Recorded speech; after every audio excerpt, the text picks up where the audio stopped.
Hello, lovies. Welcome back to WitchyMarlaina's Ghost Adventures. I'm your host, WitchyMarlaina, and today, of course, we're going back into this. We've only touched the surface of this ginormous book. This is the Big Book of Paranormal, and today's story is about the Borley Rectory.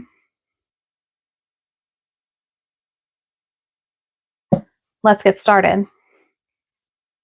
The Borley Rectory is not that old.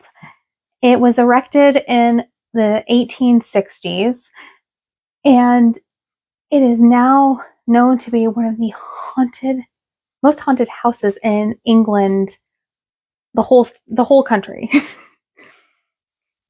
Now, Borley is in Essex, which is about northwest of London, and the first occupants of this home was Reverend Henry Bull and his wife and their 14 children. Yes, 14. So definitely they needed a mansion to house all of their children. Everything was going great until Reverend Bull passed away and his eldest son, Harry, took over the estate.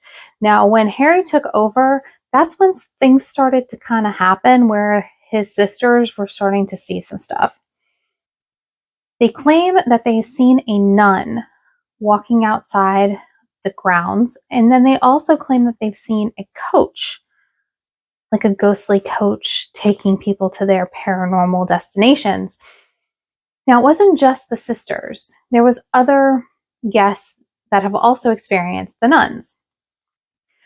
Well, Harry stayed in the Borley Rectory until he passed away in 1927. And about a year later, another reverend popped in with his wife, and that was G. Eric Smith and his wife. That's when stuff started to happen a little bit more. It was whispers, it was footsteps, to the point where Reverend and his wife decided to call in an expert. They called in William Price. Now, Price, he came in and investigated, and it seemed like the stuff started to happen a little bit more while he was in there. And so people were like, oh, he's just causing all of this to happen. No, not William. It's another Harry. It's Harry Price. Harry Price, a lot of poltergeisty material happened when Harry Price was there. It was keys falling down. It was lights turning on in certain parts of the home that nobody was in, and stuff was moving. And of course, the Reverend Smith and his wife, they left.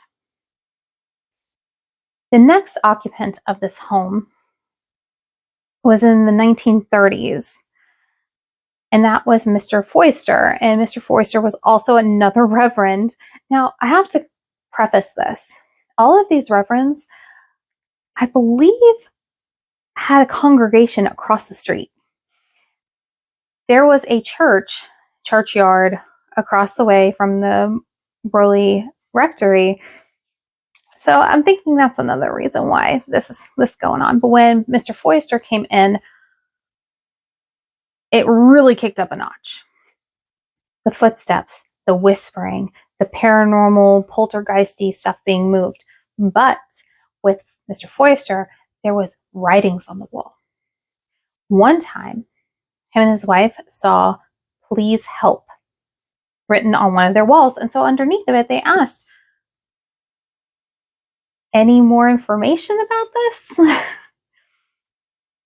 And all they got was a list of scribbles that were illegible for them underneath. So whoever was trying to communicate was definitely trying to. They bring in Harry Price again. Now, Harry thinks that the Foister family is, again, making up some stuff. How in the world did this place go from the minimal stuff to now all of this poltergeisty material? And on top of that, there's actual communication with the paranormals with all of these writings on the wall. Of course, after Harry Price investigated again, the Foysters left. The next person to stay at the Borley Rectory was Harry Price himself. He decided, hey, I'm going to buy it. Harry,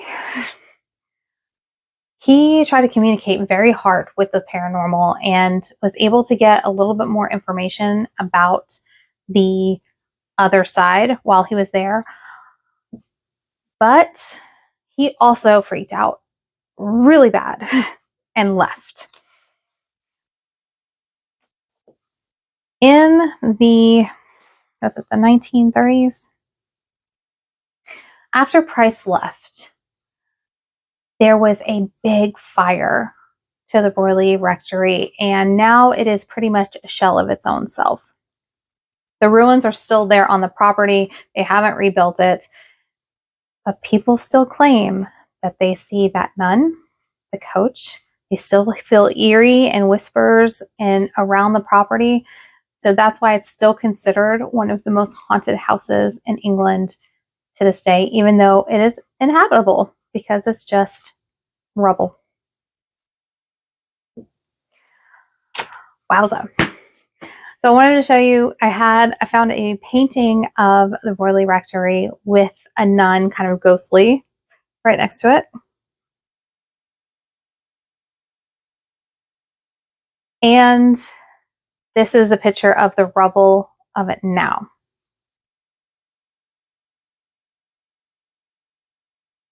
Thank you so much for joining me on my ghost adventures. I hope you have a fantastic rest of your day. I'll talk to you later. Bye.